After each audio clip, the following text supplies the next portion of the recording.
All right, welcome to class. Go ahead and take a couple of moments to get started on your do now.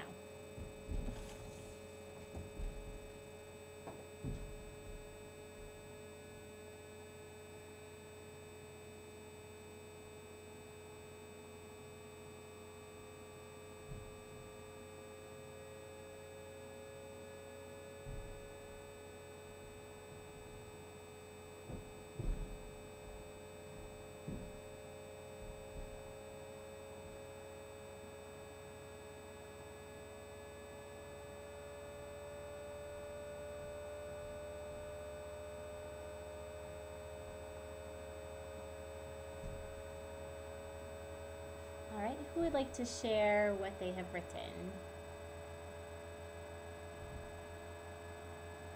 This is when we'd be sharing. All right, thank you so much for sharing. The authors of literature, like the writers of movies, are often trying to teach us something about life through their poems, their stories, or their novels. We call one of these lessons about life the theme of a piece. Today's lesson is going to help you identify the theme of a poem using a strategy called the most important word.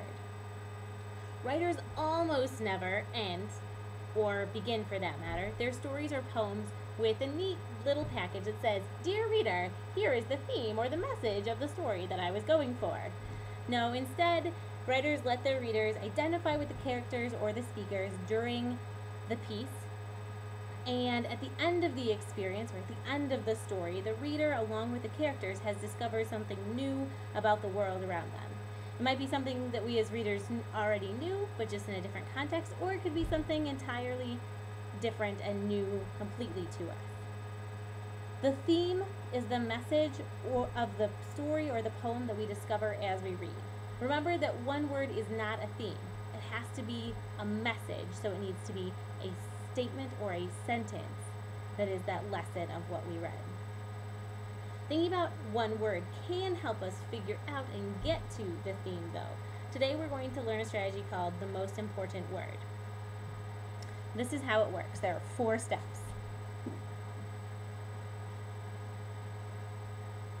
After you have read a piece, the first thing you're going to do is to skim back through and start thinking about the words that were important and which one it might be that is the most important. So step 1 is what? Good. Skim back.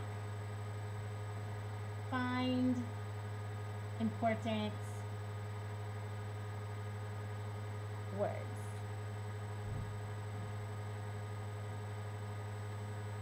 After we have chosen the most important word, we want to consider how that word functioned in the story, how that word affected the characters, affected the setting, affected the plot. If it's a poem like we're going to be doing today, how did that word function in the poem? Why was it important?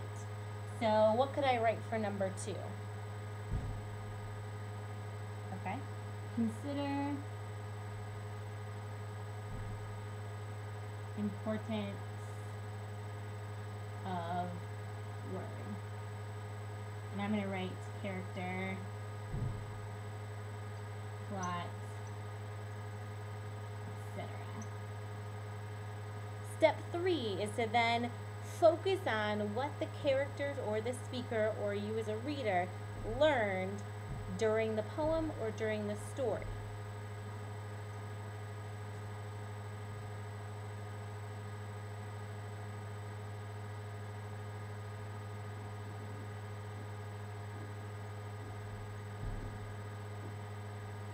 So after we figured out what was learned about that one most important word, we're going to move to the final step and encapsulate, write what was learned about that most important word in one sentence. So encapsulate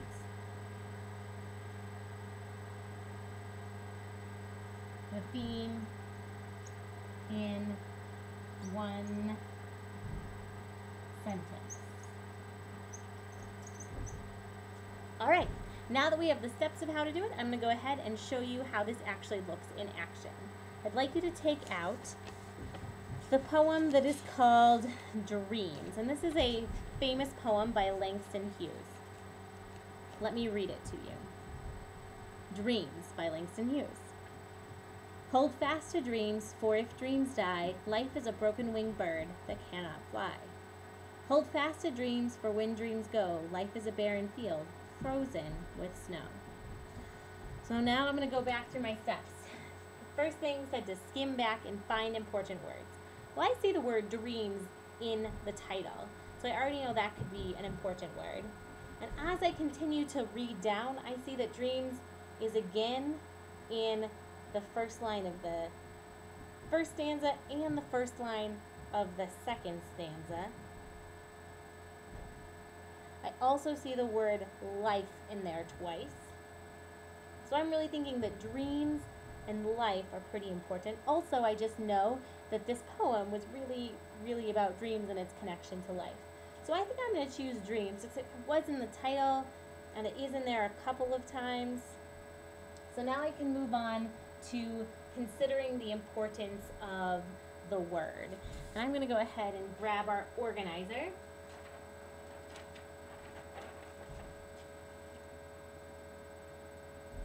And so I'm going to write the word dreams right here. And then I'm going to write how it affected the speaker, the setting, the conflict, the plot, and then we're going to write that theme right here. So, how did it affect the speaker?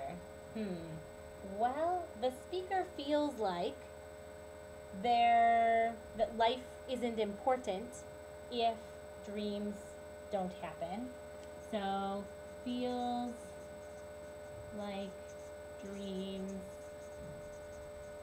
are important. That's kind of like the conflict too in this poem. I mean, it's not a story, so it doesn't have the conflict like a narrative story would. But really, the problem here is that if you know dreams equals no good life.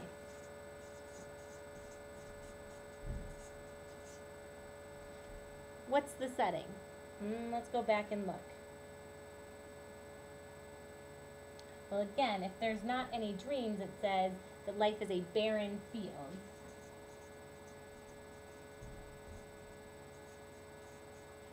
And the plot. Let's read through. I don't really see a plot in here. There's not like a sequence of action. So I'm going to go ahead and leave that blank for now. Then, our next step is to think about what was learned about our most important word, and that was dreams. So I'm thinking the speaker feels like dreams are important. If you don't have dreams, you don't have a good life. If you don't have dreams, life is like a barren field. I think that I can encapsulate this theme in one sentence if I say, dreams make life worth living. So you can see how I took the most important word, that word that I saw several times, but I also just felt like was important to what the author was trying to get across here. I thought about the way that it functioned in the poem, and then I used those thoughts to help me think about what I had learned from this poem. Okay, we're going to try another one together.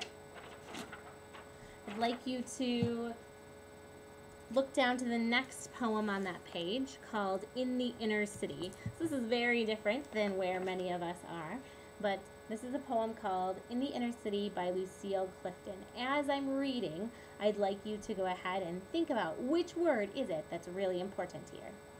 In the inner city.